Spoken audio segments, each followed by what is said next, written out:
Oi, gente! Bem-vindos a mais um vídeo do Aventuras na Leitura. Eu sou a Kelly e no vídeo de hoje nós vamos dar continuidade à série sobre elementos da narrativa. Bom, aqui no canal nós já falamos sobre enredo e sobre narrador.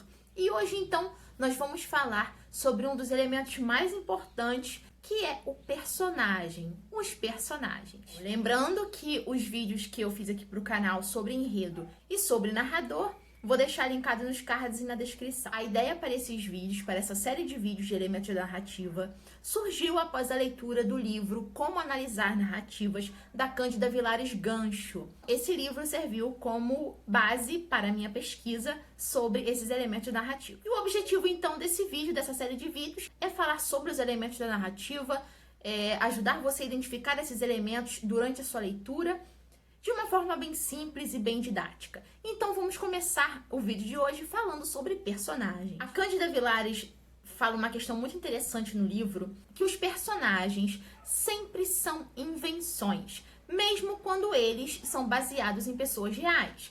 Então é da criação do escritor, é da criação do autor, da autora, da escritora, construir esse elemento, esse personagem, esses personagens, para dar voz, para dar alma a narrativa. Importante lembrar também que o personagem é aquele ser que age ou fala, que participa da história.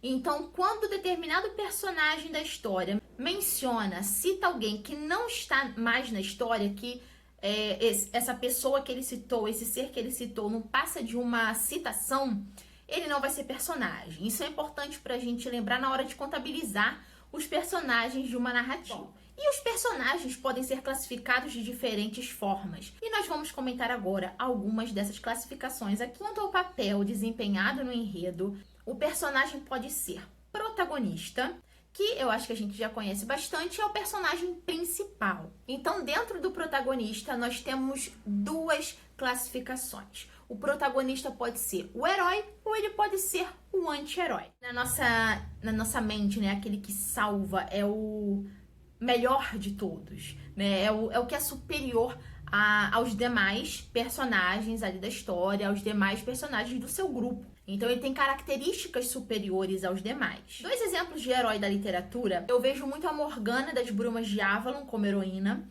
Eu vejo também Harry Potter como herói. Enfim, nós temos muitos outros. Dentro dessa classificação de protagonista, nós também temos o anti-herói. O anti-herói é aquele que está entre o vilão e o herói. Ele tem características iguais ou inferiores aos demais ali do seu grupo.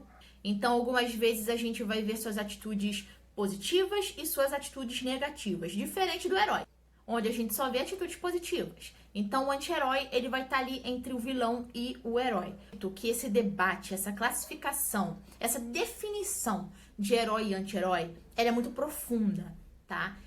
Principalmente porque pode confundir um pouquinho a gente. Então, eu vou deixar aqui na descrição alguns materiais de apoio para vocês que querem saber mais sobre as diferenças de herói, anti-herói, vilão, e algumas coisas que eu andei lendo bem interessantes também. Então, tá tudo aqui na descrição. Exemplo de anti-herói.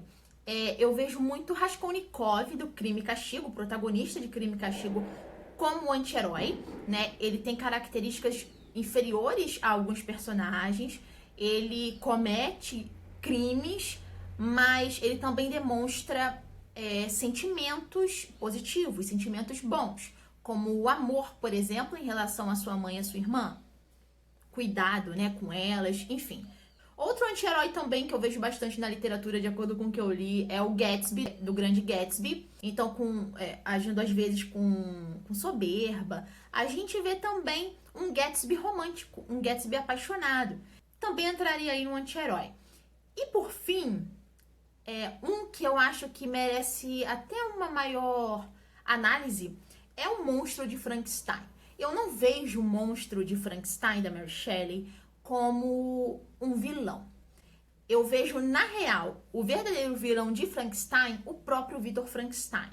Então, eu classificaria o Monstro de Frankenstein como um anti-herói. Vamos exercitar então aqui um pouquinho. Deixa aqui nos comentários personagens da literatura que você considera herói e que você considera anti-herói.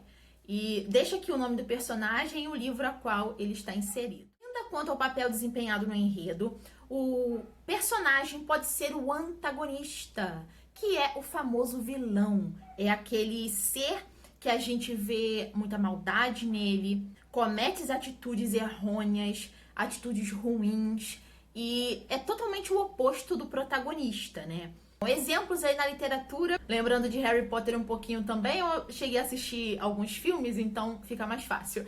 Mas eu vejo como vilão aí da literatura o Lord Voldemort e também a Bruxa Má do Oeste do Mágico de Oz. Também é uma vilã clássica aí da literatura. Também quero saber de você qual vilão da literatura mais chamou a sua atenção, deixa aqui nos comentários. Ainda quanto ao papel desempenhado no enredo, para finalizar, então nós temos o protagonista, nós temos o antagonista e nós temos também os personagens secundários, que são aqueles que têm menos importância na história. Essa questão de menos importante, vamos lá, abrindo um parênteses aí.